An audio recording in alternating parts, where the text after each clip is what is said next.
ಇದೇ ತಿಂಗಳು 21ನೇ ತಾರೀಕು ಭಾನುವಾರ ನಮ್ಮ ಕೆಪಿಸಿಸಿ ಅಧ್ಯಕ್ಷರಾದ ಬಿ.ಕೆ. ಹರಿಪ್ರಸಾದ್ ಅವರ ಒಂದು ಪದಗ್ರಹಣ ಕಾರ್ಯಕ್ರಮ ಇದೆ.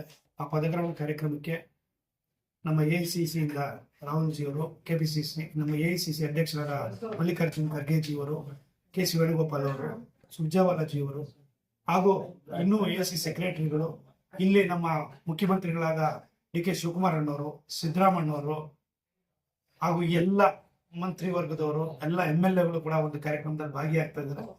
ನಾನು ಕೂಡ ಭಾಗಿಯಾಗ್ತಾ ಇದ್ದೀನಿ. ನಮ್ಮ ಶಿಡ್ಲಘಟ್ಟ ವಿಧಾನಸಭಾ ಕ್ಷೇತ್ರದಾದ್ಯಂತ ಸುಮಾರು 100ಕ್ಕೂ ಹೆಚ್ಚಿನ ಬಸ್ಸುಗಳಲ್ಲಿ ಹಾಗೂ 100 ಕಾರ್ಗೂ ಹೆಚ್ಚಿನ ಕಾರ್ಗಳಲ್ಲಿ ಒಟ್ಟಿಗೆ ಒಂದು 7,000ಕ್ಕೂ ಹೆಚ್ಚಿನ ಜನ ಆ ಒಂದು ಕಾರ್ಯಕ್ರಮದಲ್ಲಿ ಭಾಗಿಯಾಗ್ತಾ ಇದ್ದೀವಿ. ಆ ಕಾರ್ಯಕ್ರಮನ ನಮ್ಮ ಎಲ್ಲ ಮುಖಂಡರುಗಳು, ಕಾರ್ಯಕರ್ತರುಗಳು, ಎಲ್ಲ ನಮ್ಮ ಕಾಂಗ್ರೆಸ್ ಅಭಿಮಾನಿಗಳು ಒಟ್ಟಿಗೆ ಸೇರಿ ಕಾಂಗ್ರೆಸ್ನ ಬಹಳ ಯಶಸ್ವಿಗೊಳಿಸಬೇಕಾಗಿದೆ. ಹಾಗಾಗಿ ನಾವೆಲ್ಲರೂ ಕೂಡ ಅವತ್ತು ಹೋಗೋಣ, ಆ ಕಾರ್ಯಕ್ರಮ ಯಶಸ್ವಿಗೊಳಿಸೋಣ. ನಾವೆಲ್ಲರೂ ಕೂಡ ಭಾಗಿಯಾಗಬೇಕು ಅಂತ ತಮ್ಮನ್ನೆಲ್ಲರಲ್ಲೂ ಮನವಿ ಮಾಡ್ತೇವೆ.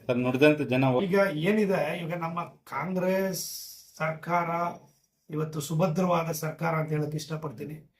ಇವತ್ತು ಇಡೀ ಇತಿಹಾಸದಲ್ಲೇ ಏನು ಈ ಗ್ಯಾರಂಟಿಗಳನ್ನ ಕೊಟ್ಟಿದ್ದೀವಿ ನಾವು ಕಾಂಗ್ರೆಸ್ ಸರ್ಕಾರದಲ್ಲಿ, ಇಡೀ ಕಾಂಗ್ರೆಸ್ ಏನು ಈ ಸರ್ಕಾರ ಪ್ರಾರಂಭ ಆದಾಗ್ಲಿಂದಲೂ ಕೂಡ ಯಾರು ಕೂಡ ಈ ತರದ ಒಂದು ಸೌಲಭ್ಯಗಳನ್ನ ಕೊಟ್ಟಿರಲಿಲ್ಲ. ಹಾಗಾಗಿ ನಮ್ಗೆ ಹೆಮ್ಮೆ ಇದೆ. ಖಂಡಿತವಾಗ್ಲೂ ಈ ಏನು ಗ್ಯಾರಂಟಿಗಳಿದೆ, ಆ ಗ್ಯಾರಂಟಿಗಳನ್ನ ಕೂಡ ಮುಂದುವರಿಸ್ಕೊಂಡು ಹೋಗ್ತೀವಿ ಅನ್ನೋ ಮಾತನ್ನು ಹೇಳಕ್ ಇಷ್ಟಪಡ್ತೀನಿ.